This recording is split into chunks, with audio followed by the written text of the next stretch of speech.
আপনারা যেহেতু নেমেছেন, অনশন করছেন, আপনাদের অধিকার আদায় করে ঘরে ফিরবেন। আমাকে আজকে ছাত্রলীগের দানবরা যখন হামলা করেছে, প্রশাসন যখন আমাদের সহকর্মীদের উপরে দমন পীড়ন চালিয়েছে, অনেকেই হয়তো দাঁড়ায় নাই, কিন্তু আমরা লেগেছিলাম বিদায় আমরা দাবি আদায় করতে পেরেছি। আবার এই 2024-এ এই কোটা সংস্কারের মীমাংসিত বিষয় যখন ফ্যাসিস্ট সরকার আদালতের মাধ্যমে ফিরে আনতে চেয়েছে, আবার আমাদের উত্তরসূরি ছাত্র ভাই বন্ধুরা আপনারা সকলে মিলে প্রতিবাদ করেছেন। শেষ পর্যন্ত বাংলাদেশের ইতিহাস বদলে গিয়েছে। এই বদলে যাওয়া ইতিহাসের নায়কেরা, এই বদলের নায়কেরা এই নতুন ইতিহাস যারা রচনা করেছে, সেই বৈষম্য নিরসন করার জন্য বৈষম্য বিরোধী আন্দোলনের মধ্য দিয়ে একটি রেজিমের পতন হয়েছে। সেই সময়ে বিভিন্ন শিক্ষা প্রতিষ্ঠানের শিক্ষার্থীরা তাদের অধিকারের কথা বলতে গিয়ে বিশ্ববিদ্যালয় থেকে বহিষ্কার হবে, এই রাজু ভাস্কর্যের ধুলাবালির মধ্যে অনশন করবে। এই ধরনের পরিস্থিতি বা চিত্র আমরা প্রত্যাশা করি নাই, কিন্তু বাস্তবতা আমরা দেখি যে আসলে যেই যায় লঙ্কায় সেই হয় রাবণ। শিক্ষার্থীদের পাশে কিংবা শিক্ষার্থীদের সমর্থন নিয়ে নেতা হয়, সরকার গঠন হয়, কিন্তু শিক্ষার্থীদের আবার দাবি আদায়ের জন্য রাস্তায় নামতে আপনারা দেখেছেন। পলিটেকনিকের শিক্ষার্থীরা রাস্তায়, কুয়েটের শিক্ষার্থীরা রাস্তায় ছিল, আপনারা রাস্তায় আছেন। কিন্তু আমি সরকারকে একটা কথা বলতে চাই, 2018 সাল তথা এই কোটা সংস্কার আন্দোলনে আমরা নেতৃত্ব দিয়েছিলাম। আমরা জানি সত্যিকার অর্থে আজকের এই পরিবর্তিত বাংলাদেশের পেছনে যারা সবচেয়ে বেশি ভূমিকা রেখেছে এই লাইব্রেরি পড়ুয়া ছাত্ররা। এই লাইব্রেরি পড়ুয়া ছাত্ররা শুধু নিজেদের চাকরির কথা ভেবেই রাজপথে নামে নাই। যখন আমাদের উপরে হামলা হয়েছে এবং সর্বশেষ যখন এই জুলাইও এক দফার ঘোষণা হয়েছে, এই লাইব্রেরি পড়ুয়া চাকরি প্রত্যাশী শিক্ষার্থীরাই কিন্তু এই আন্দোলনকে বেগবান করেছে, ত্বরান্বিত করেছে।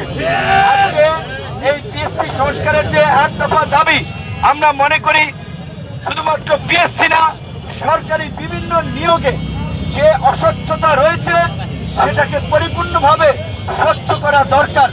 আপনারা তো লক্ষ্য করবেন, শিক্ষার্থী বন্ধুদেরকে বলবো, আপনারা ডিসি অফিসে যান, এসপি অফিসে যান, ইউনো অফিসে যান, প্রশাসন একেবারে ভালো হয়ে যায় নাই। আগেও যে দলবাজি ছিল, এখনো তাদের মধ্যে ওই দলবাজি মনোভাব লক্ষ্য করা যাচ্ছে। সেটা বিশ্ববিদ্যালয়ের ভাইস চ্যান্সেলর থেকে শুরু করে সেটা বিভিন্ন প্রতিষ্ঠানে যারা দায়িত্বরত আছে তাদের মধ্যে আমরা এই দলবাজির মনোভাব দেখতে পাই।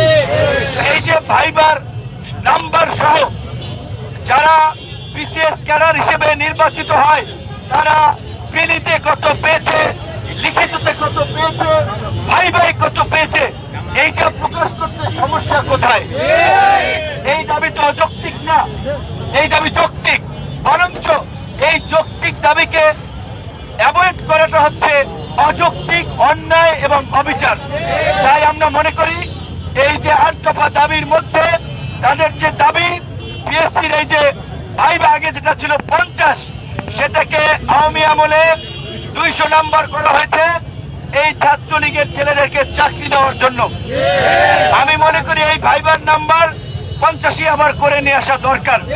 তারপরে আপনারা এখানে ছাত্রদের বন্ধুরা দাবি জানিয়েছে 100, সেটা হলেও চলে, কিন্তু 200 নাম্বার ভাইভাই একেবারেই অযৌক্তিক। কারণ আপনাদের বুঝতে হবে, আপনার মামু খালু নাই, আপনার তদবির করার কেউ নাই, আপনারা দেবে 200-র মধ্যে 50, 60, আর যার তদবির আছে তারা দেবে 150, 180, 190। তাহলে সেখানে 0.5 মার্কসের কারণে বিশ্ববিদ্যালয় চান্স পায় না, সেখানে 100, 150, 190 নাম্বার দিয়ে কিন্তু অনেককে আপনার দিক থেকে এগিয়ে নেওয়া সম্ভব। এই দাবিতে আপনারা অনড় থাকবেন, অবশ্যই দাবি আদায় হবে। দ্বিতীয়ত, এই যে প্রশ্ন ফাঁসের যে চক্র আমরা দীর্ঘদিন ধরে লক্ষ্য করছি, ঢাকা বিশ্ববিদ্যালয়ের পরীক্ষার প্রশ্নপত্র ফাঁস, মেডিকেলের প্রশ্নপত্র ফাঁস, সর্বশেষ মেধাবীদের যে একটা আশা আকাঙ্ক্ষার জায়গা ছিল যে পিএসসির পরীক্ষাটা নিরপেক্ষ হয়, আমরা সেখানে দেখলাম একজন ড্রাইভার পিএসসির প্রশ্নপত্র ফাঁস করে।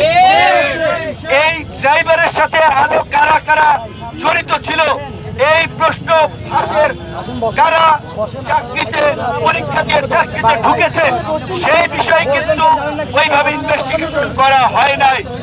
এখন যদি ঢালাওভাবে পরীক্ষাগুলো বাদ দেওয়া হয়, তাহলে এটা শিক্ষার্থীদের প্রতি অবিচার করা হবে।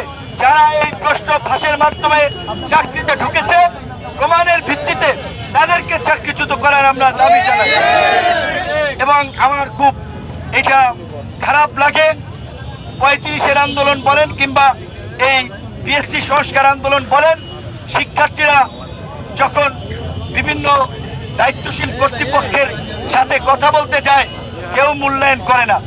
একটা স্মারকলিপি দিলে সেইখানেও ঘাট ধাক্কাধাক্কি করা হয় এবং একটা যৌক্তিক আন্দোলন করলে লাঠিচার্জ করা হয়। এই পুলিশ প্রশাসনকে আমরা পরিষ্কারভাবেই জানিয়ে দিতে চাই, শিক্ষার্থীদের একটা বিদ্রোহ বিপ্লবের মাধ্যমে এই জুলাই পরিবর্তন চোখের সামনে আপনারা দেখেছেন।